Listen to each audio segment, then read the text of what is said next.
नमस्कार साथियों, आप सभी का स्वागत है आनंद ऑनलाइन एकेडमी में। मैं हूं आनंद, आप सभी का स्वागत करता हूं और आशा करता हूं आप लोग सभी लोग स्वस्थ और मस्त होंगे। तो आइए आज हम लोग फिर हिंदी साहित्य का इतिहास आचार्य रामचंद्र शुक्ल सीरीज की प्रारंभ करते हैं। और आज तीसरा लेक्चर है।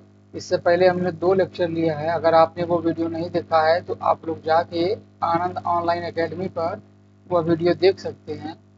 तो आइए चलिए हम लोग बात करते हैं शुक्ल सीरीज पर शुक्ल सीरीज पर जो थ्योरी सीरीज है। तो आप लोग कलम और कॉपी लेके तैयार हो जाइए।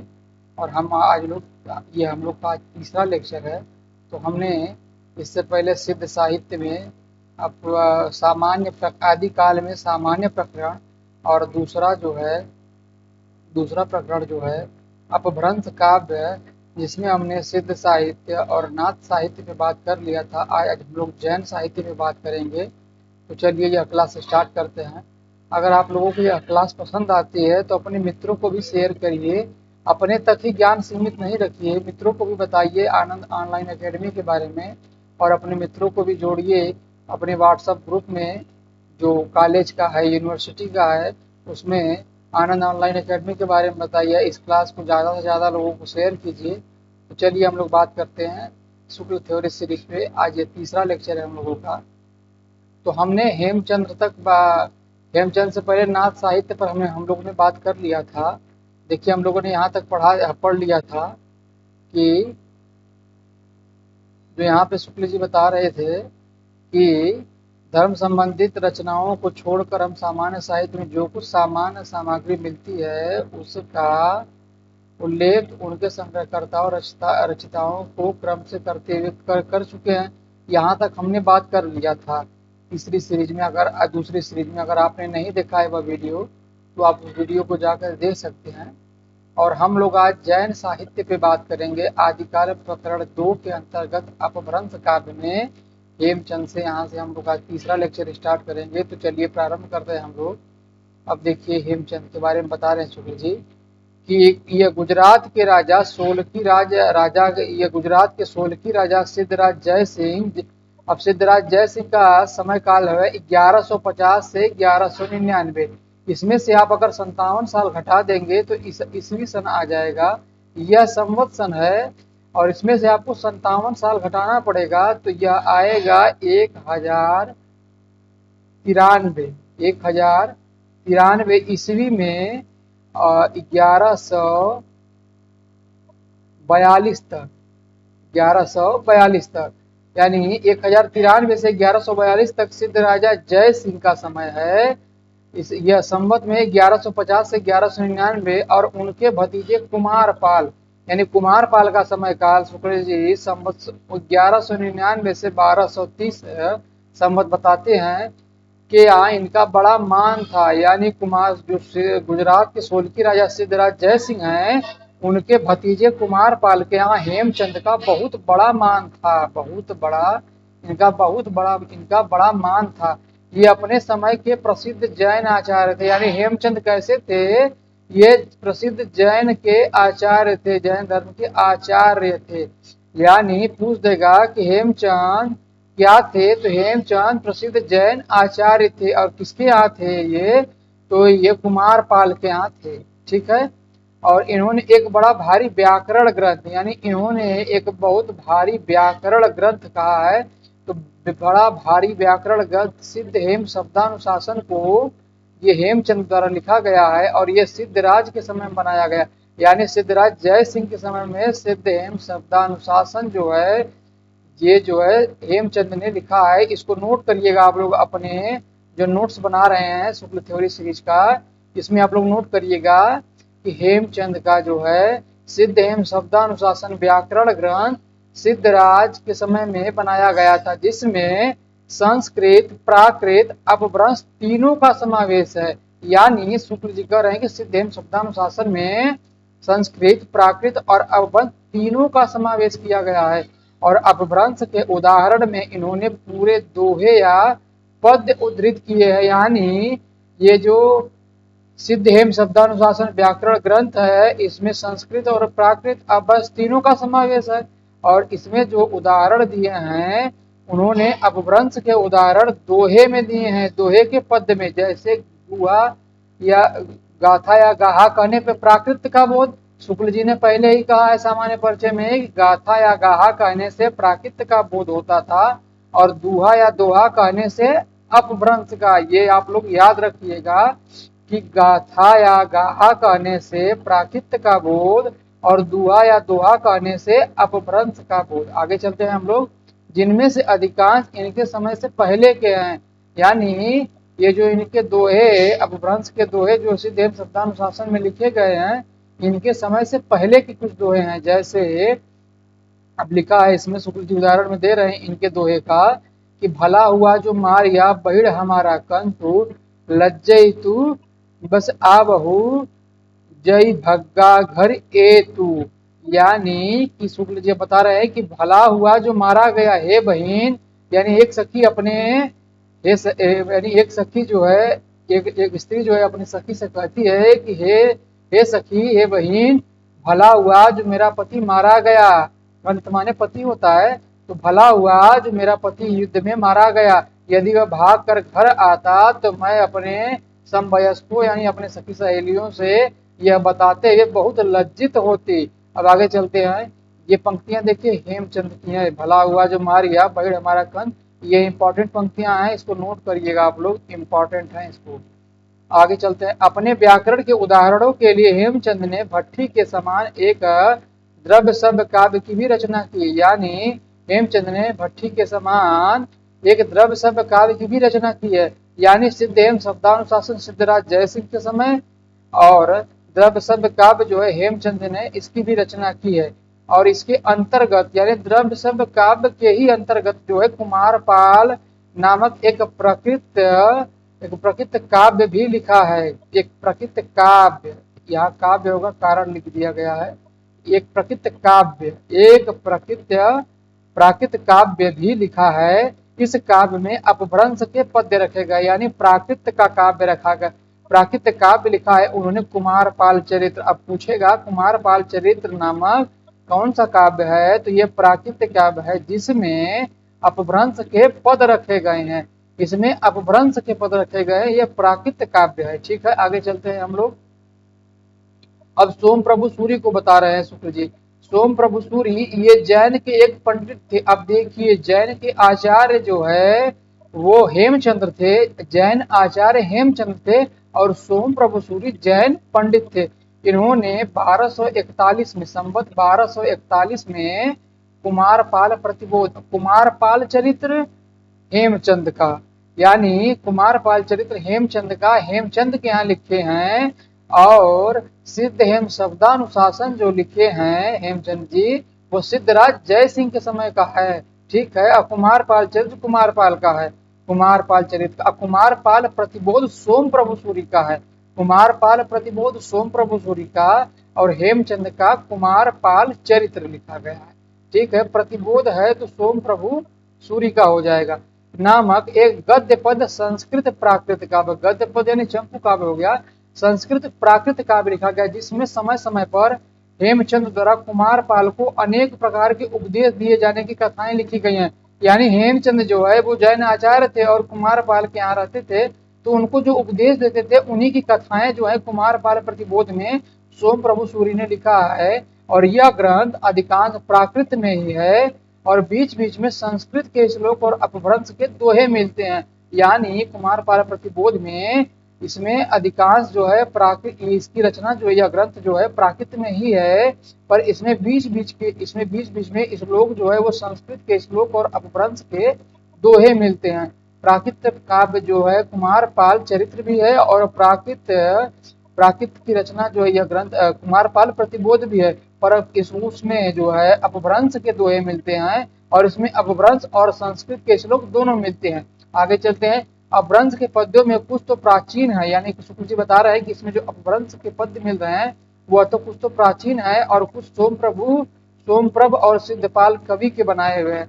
एक कवि सोमप्रभ हैं जो उनके बनाए गए हैं और सिद्धपाल कवि के बनाए गए हैं, जिनमें से एक दोहा जो है शुक्ल जी यहाँ बता रहे हैं कि रावण जी जहि दियई दहमुख एक शरीर चित्तवैतयहि जड़ ही कवड़े उपयोग खीर। यानी ये इंपॉर्टेंट पंक्तियां हैं, शुक्ल जी इसको उद्धृत करें तो ये इंपॉर्टेंट पंक्तियां हैं, आप नोट करिएगा कि यह जो है कुमारपाल प्रतिबोध की है, ठीक है। और इसमें इसका अर्थ बताया शुक्ल जी ने कि जिस दिन 10 मुंह का एक शरीर वाला रावण उत्पन्न हुआ था, तभी माताएं चिंतित हुई कि किसमें दूध पिलाया जाए। यानी बता रहे हैं कि उसमें से जो एक अपभ्रंश का एक दोहा जो है, शुक्ल जी उदाहरण यहाँ दे रहे हैं और उसका अर्थ बता रहे हैं कि जिस दिन 10 मुंह का एक शरीर वाला रावण उत्पन्न हुआ था, तो माताएं चिंतित हो गई कि किसमें दूध पिलाया जाए। आगे चलते हैं। अब देखिए ये एक जो है विरागनी की यहाँ पंक्तियां हैं। इसको ये महत्वपूर्ण पंक्तियां इसलिए हम इसको लिए हैं, ये इंपॉर्टेंट है, इसको ये पूछ सकता है एग्जाम के दृष्टिकोण से, कि इसको आप लोग नोट करिएगा कि पियहू थकई सैलू दृढ़ तुही विरंग किली थोड़ई थोड़ई जल जिमी मछलियां तलवली करंत। यानी हे प्रिय, मैं सारा दिन तेरे विरहाग्नि में वैसे ही कड़कती रही हूँ, कड़कड़ाती रहती हूँ, जैसे थोड़े जल में मछली तलवले करती है। ये देखिए एक विरह काव्य हो गया। अब आगे चलते हैं हम लोग। अब जैनाचार मेरुतुंग इनका जो है 1361 में प्रबंध चिंतामणि नामक एक संस्कृत ग्रंथ भोज प्रबंध के ढंग का बनाया गया। यानी आप लोग नोट करिएगा, जो थ्योरी सीरीज का आप लोग नोट्स बना रहे हैं, इसमें नोट करिएगा कि जैनाचार मेरुतुंग का जो है संवत 1361 में प्रबंध चिंतामणि नामक जो है एक संस्कृत ग्रंथ जो है भोज प्रबंध के ढंग का बनाया गया है, ठीक है। भोज प्रबंध के ढंग का प्रबंध चिंतामणि जो है एक संस्कृत ग्रंथ लिखा गया है, संस्कृत ग्रंथ भोज प्रबंध के ढंग का बनाया गया प्रबंध चिंतामणि, ठीक है। इसमें बहुत से राजाओं का आख्यान संग्रहित है। इसमें यानी पुराने बहुत से राजाओं का जो है आख्यान, उनके बातों का जो है संग्रह किया गया है। और इन्हीं आख्यानों के अंतर्गत बीच बीच में अपभ्रंश के पद भी उद्धृत है। यानी अब प्रबंध चिंतामणि जो है वो संस्कृत ग्रंथ भोज प्रबंध के ढंग का बनाया गया है, उसी के ढंग का बनाया हुआ है। और उसमें राजाओं का आख्यान है। ये पूछेगा एग्जामिनर, ये पूछेगा कि पुराने राजाओं का आख्यान जो है वो संग्रहित है जैनाचार्य के किस ग्रंथ का है, तो आप प्रबंध चिंतामणि पे टिक लगाएंगे। यानी ये प्रबंध चिंतामणि जो है इसमें बहुत से पुराने राजाओं का आख्यान संग्रहित है। आगे चलते हैं हम लोग। जो बहुत पहले से चले आते थे, कुछ दोहे तो राजा भोज के चाचा मुंज के कहे हुए। यानी जो शुक्ल जी पहले बताए थे 770 विक्रम की 7वीं शताब्दी मुंज का समय और 1050 संवत जो है राजा भोज का समय बताएं, तो वही बता रहे हैं कि मुंज यानी राजा भोज के चाचा जो है मुंज के दोहे जो है अपभ्रंश या मुंज के दोहे जो है अपभ्रंश या पुरानी हिंदी के बहुत ही पुराने नमूने कहे जा सकते हैं। अब उसमें बता रहे हैं शुक्ल जी की जो दोहा है उसका संबंध देखिए, अब आगे बताएंगे शुक्ल जी कि मुंज ने जब तैलंग देश पर चढ़ाई की थी, यानी राजा जो मुंज है वो तैलंग देश पर चढ़ाई किए थे, तो वहां का राजा जो है राजा तैलब उसी को बंदी कर लिए थे और रस्सियों से बांध कर अपने यहाँ ले गए थे। और वहां उसके साथ तैलब की बहन मृणावती से प्रेम हो गया। यानी जो तैलब को बंदी बनाकर ला रहे थे, तो उनकी बहन से मृणावती से राजा मुंज को प्रेम हो गया था। और इसी प्रसंग का यहाँ शुक्ल जी दोहा बता रहे हैं कि झाली टूटी कीन मुठ कीन हो छरपुंज हिंदड़ हिंदड़ दोरी बंधयो जिमि मंकड़ तिमि मुंज। यानी टूट पड़ी हुई आग से क्यों न मरा, टूट पड़ी आग से क्यों न मरा, अछार पुंज क्यों न हो गया, जैसे डोरी में बंधा बंदर वैसे घूमता है मुंज। यानी जैसे जैसे यानी उनको बांध के ले जा रहे थे पर प्रेम के मिड़ावती से पड़ गए, तो राजा मुंज को वही कह रही है कि जैसे डोरी में बंधा हुआ बंदर घूमता है, वैसे राजा मुंज जो है घूम रहे हैं तुम्हारे पीछे। आगे चलिए। फुटकल रचनाओं के अतिरिक्त वीर गाथाओं की परंपरा के प्रमाण अपभ्रंश के मिली भाषा में मिलते हैं। यानी अब शुक्ल जी कह रहे हैं कि जैन साहित्य में जो है फुटकल रचनाओं के अतिरिक्त जो वीर गाथाओं की परंपरा है, जो रासो काव्य की मतलब परंपरा है, वो जैनों से ही स्टार्ट हुई है। रासो काव्य की जो परंपरा है, चरित्र काव्यों की जो परंपरा है, वो जैन साहित्य से ही निकली है।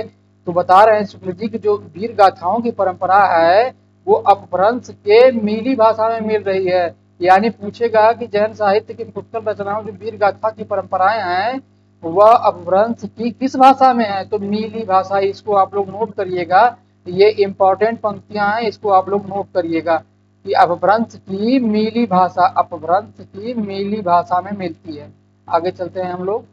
अब विद्याधर, विद्याधर इस नाम के एक कवि, यानी विद्याधर के बारे में देख, इसको अंडरलाइन कर लीजिएगा, विद्याधर के बारे में कि विद्याधर इस नाम के एक कवि ने कन्नौज के किसी राठौर सम्राट शायद जयचंद, यानी कन्नौज के किसी राजा राठौर सम्राट के जयचंद के, शायद जयचंद बता रहे हैं, ये शुक्ल जी बता रहे हैं कि कोई जयचंद नाम का शायद था, कि प्रताप और पराक्रम का वर्णन किसी ग्रंथ में किया था। ग्रंथ का पता पर नहीं है, पर कुछ पद जो है प्राकृत पैंगल सूत्र में मिलते हैं। यानी जो इनके पराक्रम को किसी जो राठौर सम्राट है इसके पराक्रम का वर्णन जो है उस किसी ग्रंथ में किया गया है, पर उस ग्रंथ का पता नहीं है, पर प्राकृत पैंगल सूत्र में उसके कुछ पद जो है मिलते हैं। ये विद्याधर का प्राकृत पिंगल सूत्र जो है नोट कर लीजिएगा कि प्राकृत पिंगल सूत्र विद्याधर का है। और उसकी पंक्तियां देखिए है कि भय भिज्जन बंगा भंगु कलिंगा तेलंग रण मुक्त चले, यही है, यही पंक्तियां हैं जो पराक्रम के वर्णन है। ये किससे लिया गया है, तो प्राकृत पिंगल सूत्र से लिया गया। ये पंक्तियां देख के पूछेगा एनटीए ये पंक्तियां किस ग्रंथ से हैं, तो प्राकृत पिंगल सूत्र से है, नोट कर लीजिएगा। यदि विद्याधर को समसामयिक कवि माना जाए तो उसका समय विक्रम की 13वीं शताब्दी समझा जा सकता है। यानी बता रहे हैं कि विद्याधर को अगर माना जाए कवि, समसामयिक कवि, उस समय का कवि माना जाए तो उसका समय विक्रम की 13वीं शताब्दी, यानी विद्याधर का समय काल शुक्ल जी 13वीं शताब्दी मान रहे हैं। आगे चलते हैं। अब सारंगधर के बारे में बता रहे हैं। सारंगधर के बारे में नोट करिएगा, इनका एक आयुर्वेद ग्रंथ तो प्रसिद्ध ही है, यानी सारंगधर जो है एक आयुर्वेद के ग्रंथ के रचयिता है। ये एक अच्छे कवि हैं, कवि और सूत्रकार भी थे। यानी सारंगधर एक आयुर्वेद ग्रंथ इनका तो प्रसिद्ध है ही, पर ये एक अच्छे कवि और सूत्रकार भी है। और इन्होंने सारंगधर पद्धति के नाम से एक सुभाषित संग्रह बनाया है। यानी कि एक सारंगधर पद्धति इन्हीं का लिखा हुआ है जिसमें सुभाषित संग्रह है, यानी सुंदर अच्छी बातें जो हैं, सुंदर बातें, उपदेशात्मक बातें जो हैं संग्रहित हैं, संग्रहित हैं, सुभाषित संग्रहित हैं। और अपना परिचय भी दिया है, यानी सारंगधर पद्धति में इन्होंने अपना परिचय दिया है। अगर पूछेगा एनटीए कि सारंगधर पद्धति में पूछेगा, ऐसे पूछेगा एनटीए कि सारंगधर ने अपना परिचय किस ग्रंथ में दिया है, तो सारंगधर पद्धति में दिया है। अब बता रहे हैं कि इसमें परिचय में देते हुए कह रहे हैं कि रणथंभौर के सुप्रसिद्ध वीर महाराज हामिर देव के प्रधान सभासद राघव देव, यानी रणथंभौर के प्रसिद्ध जो महाराज हैं हामिर देव, जो हामिर देव हैं उनके सभासद जो है राघव देव हैं, और उनके 3 पुत्र हुए हैं। यानी राघव देव के 3 पुत्र हुए हैं। उनके में भोपाल, दामोदर और देवदास, ये 3 पुत्र हुए हैं। यानी राघव देव के 3 पुत्र हुए हैं, भोपाल, दामोदर और देवदास 3 पुत्र हुए हैं। और दामोदर के 3 पुत्र हुए हैं, यानी भोपाल, दामोदर और देवदास जो राघव देव के पुत्र हुए हैं दामोदर, और उनके जो 3 पुत्र हुए उन्हीं में सारंगधर, लक्ष्मीधर और कृष्णा, यानी जो दामोदर के 3 पुत्र हुए, यानी देखिए राघव देव के 3 पुत्र हुए और दामोदर के 3 पुत्र हुए, और दामोदर के जो 3 पुत्र हुए उन्हीं में सारंगधर का जन्म हुआ है। तो सारंगधर 3 भाई थे, यानी राघव देव 3 पुत्र, राघव देव के 3 पुत्र, दामोदर के 3 पुत्र, सारंगधर, लक्ष्मीधर और कृष्ण, कृष्ण कृष्णा होगा, कृष्णा यहाँ गलती से कृष्ण हो गया है, कृष्णा होगा। और बता रहे हैं फिर आगे कि हामिर देव संवत 1357 में अलाउद्दीन की चढ़ाई में मारे गए थे। यानी हामिर देव जो है संवत 1357 में अलाउद्दीन की चढ़ाई में मारे गए थे। अतः सारंगधर के ग्रंथों का समय उक्त संवत के कुछ पीछे अर्थात विक्रम की 14वीं शताब्दी के अंतिम चरण में मानना चाहिए। यहाँ देखिए शुक्ल जी, पीछे हम बार बार बता रहे हैं कि पीछे शब्द का मतलब आगे, पीछे शब्द का मतलब आगे, पीछे शब्द का मतलब आगे, तो अर्थात 1357 बता रहे हैं संवत। अब बता रहे हैं उसमें कि विक्रम की 14वीं शताब्दी, तो आगे हो गया, 14वीं का मतलब आगे हो गया, शताब्दी के अंतिम चरण में मानना चाहिए। सारंग दर पद्धति में बहुत से साबर मंत्र और भाषा चित्र काव्य दिए हैं। अब सारंग दर पद्धति में देखिए, सारंग दर पद्धति में एक सुभाषित संग्रह भी है और इसमें साबर मंत्र हैं, तांत्रिक मंत्र हैं मतलब, और चित्र काव्य भी है, भाषा चित्र काव्य भी दिए गए, जिनमें बीच बीच में देश भाषा के वाक्य आए हैं। उदाहरण के लिए श्री मल्लदेव राजा की प्रशंसा में कहा हुआ यह एक श्लोक। अब मल्लदेव राजा की प्रशंसा में जो सारंगधर हैं वो एक श्लोक कहते हैं। देखिए यहाँ पे है, नूनम बादलम छाई, नूनम बादलम छाड़म खेही, पसरी निसराण शब्द खर, शत्रुपाणी लुटाली तोड़ो, हनिशो एव भट्टनतोयो भट्टटा। ये पंक्ति सारंगधर के नूनम बादलम छाड़म खेही, ये देखे पूछेगा कि किसकी पंक्तियां हैं, तो ये सारंगधर की पंक्तियां हैं। अब आगे चलते हैं। परंपरा से प्रसिद्ध है कि सारंगधर ने हामिर रासो नामक एक वीर गाथा काव्य की भी भाषा में रचना की थी। और परंपरा में प्रसिद्ध सारंगधर ने हामिर रासो, सारंगधर की हामिर रासो नामक एक वीर गाथा काव्य भी भाषा में रचना किया है। यानी सारंगधर का हामिर रासो एक वीर गाथा काव्य भी भाषा में रचना की थी। अब आगे चलिए। यह काव्य आजकल नहीं मिलता है, उसके अनुकरण पर बहुत से पीछे का लिखा हुआ एक ग्रंथ हमीर रासो और हमीर रासो नाम का मिलता है। यानी उसके पीछे का एक हमीर रासो नाम का एक ग्रंथ मिलता है।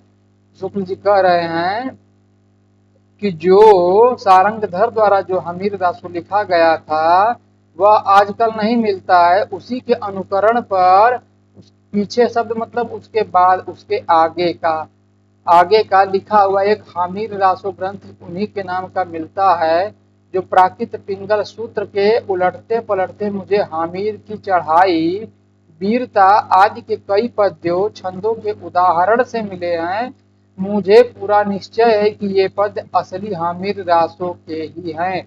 अब शुक्ल जी कह रहे हैं कि जो उन्होंने जो सारंगधर द्वारा हामिर रासो लिखा गया था, जो वीर काव्य था भाषा में, वह नहीं मिल रहा है, पर एक आजकल जो हमीर रासो मिला है, शुक्ल जी कह रहे हैं कि जो हमीर रासो मिल रहा है वो प्राकृत पिंगल सूत्र का उलटते पलटते हुए मुझे हामिर की चढ़ाई के वीरता आदि के कई पद्यों का उदाहरण मिला है। और मुझे निश्चय है कि ये वही पद है जो हामिर रासो के ही हैं। अतः कुछ पद नीचे दिए गए हैं। अब देखिए शुक्ल जी जो पद का उदाहरण दे रहे हैं कि ढोला मारे दिल्ली में हूँ, मुच्छई मेच्छ शरीर, पूरी जज्जल त्वर चली, वीर हमीर। ये पंक्तियां देखिए हामिर रासो की हैं, शुक्ल जी यहाँ दे रहे हैं। ये हामिर रासो की हैं और ये सारंगधर द्वारा लिखी गई हैं। ये पूछेगा तो किसकी हैं, तो ये हामिर रासो की हैं। अब आगे देखिए। अपभ्रंश की रचनाओं की परंपरा यही समाप्त होती है। अब शुक्ल जी कह रहे हैं कि अपभ्रंश की जो रचनाओं की परंपरा है यही समाप्त होती है। यानी हामिर रासो की बात जो है अपभ्रंश की रचनाओं की परंपरा को शुक्ल जी कह रहे हैं यही समाप्त होती है। फिर आगे कह रहे हैं कि यद्यपि 50-60 वर्ष पीछे, यानी 50-60 वर्ष पीछे, पीछे का मतलब आगे, पीछे का मतलब फिर वही आगे, तो यद्यपि 50-60 वर्ष पीछे विद्यापति संवत 1460 में वर्तमान में ने बीच बीच में देश भाषा के कुछ पद रख कर अपभ्रंश में दो छोटी छोटी पुस्तकें लिखी हैं। यहाँ पच नहीं है, पद्य होगा, पद्य है, पद्य रख कर अपभ्रंश में दो छोटी छोटी पुस्तकें लिखी हैं। पर उस समय तक अपभ्रंश का स्थान देसी भाषा ले चुकी थी। यानी विद्यापति की जो दो पद्य रचनाएं मिलती हैं, उस समय शुक्ल जी कह रहे हैं कि अब उसके बाद अपभ्रंश का स्थान जो है अब देसी भाषा ले चुकी थी। और प्रसिद्ध भाषा तत्वविद सर जॉर्ज ग्रियर्सन, यानी प्रसिद्ध भाषा तत्वविद किसको कहे शुक्ल जी? ग्रियर्सन जी को कहे हैं। वही सर अब्राहम जॉर्ज ग्रियर्सन को, जिनकी रचना इस्तवारा दाला एतुरेती ये हिंदुस्तानी है। ठीक नहीं, ये तो गार्सा दत्तासी के, सॉरी, ये गार्सा दत्तासी के है। इनका ग्रंथ है the modern vernacular literature of the northern Hindustan. ठीक है, आगे चलते हैं हम लोग। जब विद्यापति के पदों का संग्रह कर रहे थे, यानी ग्रियर्सन को बोल रहे हैं कि जब ये भाषा तत्वविद सर जॉर्ज ग्रियर्सन जब विद्यापति के पदों का संग्रह कर रहे थे, उस समय उन्हें पता लगा था कि कीर्तिलता और कीर्ति पताका नाम का एक प्रशस्ति संबंधित दो पुस्तक भी उन्होंने उनकी लिखी है। यानी कीर्तिलता और कीर्ति पताका, नोट करिएगा, ये लोग आप लोग तो जानते ही होंगे, ये तो प्रसिद्ध उनकी पुस्तकें हैं। कीर्तिलता और कीर्ति पताका ये उनकी प्रसिद्ध पुस्तकें हैं विद्यापति की, नोट करिएगा। और उस समय इनमें से किसी एक का पता न चला। थोड़े दिन हुए महामहिम उपाध्याय पंडित हर प्रसाद शास्त्री नेपाल गए थे। यानी इसमें देखिए कीर्ति पताका जो है अभी तक नहीं मिली है, और कीर्ति लता जो है ये महामहिम महाउपाध्याय पंडित हर प्रसाद शास्त्री जो है नेपाल गए थे, और वहीं राजकीय पुस्तकालय में कीर्ति लता की एक प्रति मिली, जिसकी नकल उन्होंने ली। और इस पुस्तक में तिरहुत के राजा कीर्ति सिंह की वीरता का, उदारता का, गुणग्राहिता आदि का वर्णन मिलता है। यानी पूछेगा कि कीर्ति लता जो है इसका पता कहाँ लगा है और कौन लगाया है, तो महामहिम महोपाध्याय पंडित हर प्रसाद शास्त्री नेपाल जब गए थे तो वही राजकीय पुस्तकालय में इसकी एक प्रति मिली थी। यानी हर प्रसाद शास्त्री ने इसका पता लगाया था, और यह कहाँ मिली थी? नेपाल के राजकीय पुस्तकालय में मिली थी कीर्ति लता, और कीर्ति पताका अभी तक नहीं मिला है। ठीक है, और इसमें तिरहुत के राजा, इसमें किसका है? तिरहुत के राजा कीर्ति सिंह की वीरता और उदारता का वर्णन मिलता है। अब आगे चलते हैं। बीच में कुछ देश भाषा के पद्य रखते हुए अपभ्रंश भाषा के दोहे, चौपाई, छप्पय, छंद, गाथा आदि छंदों में किया गया। यानी अपभ्रंश भाषा के दोहा, चौपाई, छप्पय, छंद, गाथा आदि के छंद में किया गया है। इस अपभ्रंश की विशेषता यह है कि यह पूर्वी अपभ्रंश है।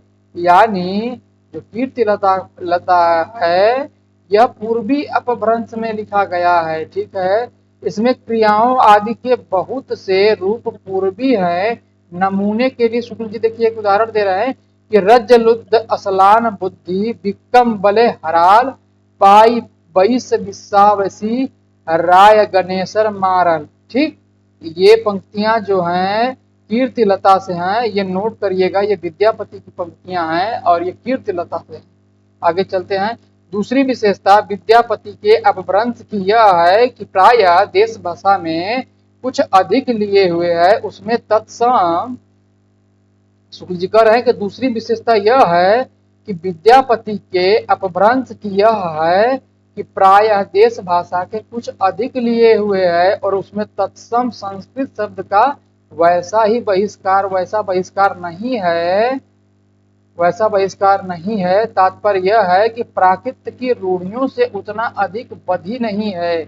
अब आगे चलते हैं। उसमें जैसे इस प्रकार की टकसाली अपभ्रंश है, वैसे ही इस प्रकार देश भाषा या बोली भी है। अब आगे देखिए ये पंक्तियां हैं। कतहूँ तुरकर बरकर बाट जाय ते बेगार घर, धरि आनय बाभन बरुआ, मत्थ चढ़ावे गाय चरुआ। अब देखिए ये पंक्तियां हैं, ये पूछा है, ये तीनों पंक्तियां अलग अलग है, और ये तीनों पंक्तियां देख के पूछा है कि ये पंक्तियां किसकी हैं? कि हिंदू बोले दुरहिनिकार, छोटो तुर्का भव की मार। ये तीनों पंक्तियां विद्यापति की हैं, इसको याद करिएगा कि धरि आनय बाभन बरुआ, मत्थ चढ़ावे गाय चरुआ, और हिंदू बोले दुरहिनिकार, छोटों तुर्की भभकी मार, और ये पंक्ति है कंतों तुर्की बरकर बाट जायते बेघर बेगार घर। ठीक, आगे चलते हैं। अपभ्रंश की कविताओं के जो जो नए नमूने अब तक दिए जा चुके हैं, उनमें से इस बात का ठीक अनुमान हो सकता है कि काव्य भाषा प्राकृत की रूढ़ियों से कितनी बधी हुई चलती रही है। बोलचाल तक के तत्सम संस्कृत शब्द का पूरा बहिष्कार उसमें पाया जाता है।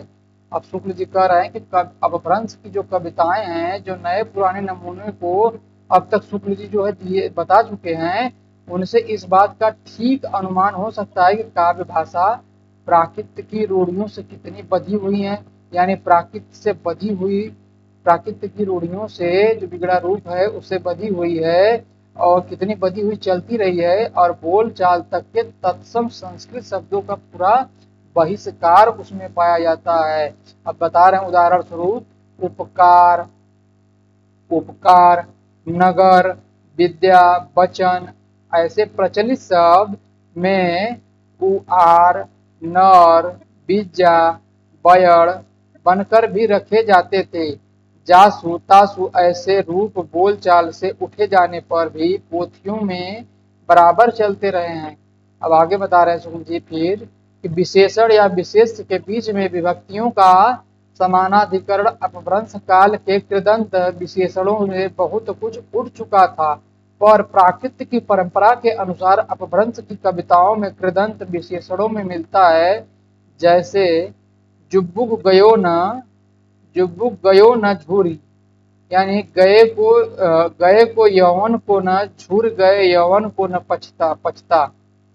जब ऐसे उदाहरणों के साथ हम ऐसे उदाहरण भी पाते हैं जिनमें विभक्तियों का ऐसा समानाधिकरण नहीं है, तब यह निश्चय हो जाता है कि उसका सन्निवास पुरानी परंपरा का पालन मात्र। इस परंपरा पालन का निश्चय शब्दों की परीक्षा से अच्छी तरह हो जाता है। जब हम अपभ्रंश के शब्दों में मिठ और मीठी दोनों रूपों का प्रयोग पाते हैं, तब उस काल में मीठी शब्द से प्रचलित होने में क्या संदेह हो सकता है। ध्यान देने पर यह बात भी लक्षित होगी कि ज्यों ज्यों काव्य भाषा देश भाषा की ओर अधिक प्रवृत्त होती गई, त्यों त्यों तत्सम संस्कृत शब्द रखने में संकोच भी घटता गया। सारंगधर के पद्यों और कीर्तिलता में इसका प्रमाण मिलता है। ठीक है, ये इंपॉर्टेंट पंक्तियां हैं, और यह क्लास अब यहीं पे समाप्त करेंगे हम।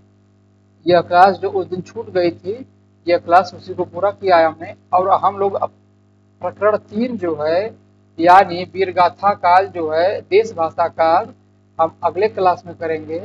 और यह क्लास आप लोगों को कैसी लगी हो कमेंट में ज़रूर बताइएगा, और अपने मित्रों को आनंद ऑनलाइन एकेडमी के बारे में बताइएगा, और आप लोग इस चैनल को सब्सक्राइब करिएगा। क्लास अच्छी लगे तो कमेंट भी कीजिएगा, और दूसरे को भी बताइएगा, इस चैनल के माध्यम से आप लोग बताइएगा।